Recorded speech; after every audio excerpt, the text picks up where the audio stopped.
prompt makes you feel like you're an expert communicator, not just a number person. Yan.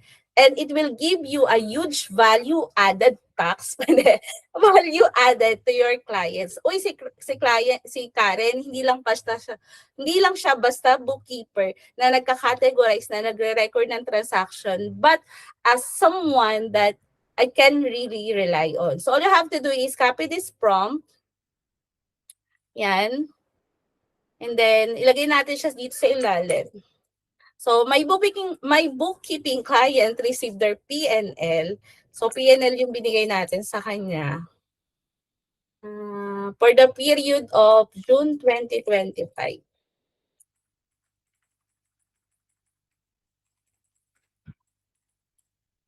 Here are the key numbers. Yan.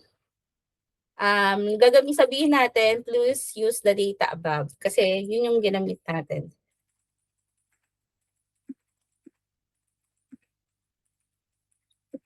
So please write 3 to 5 sentences, plain English, summarize and explain what these numbers mean for their business. Avoid jargons, write it as if explaining a small business owner with no accounting background. So you hit enter, tapos si ChatGPT na yung bahalang gumawa sa atin ng email.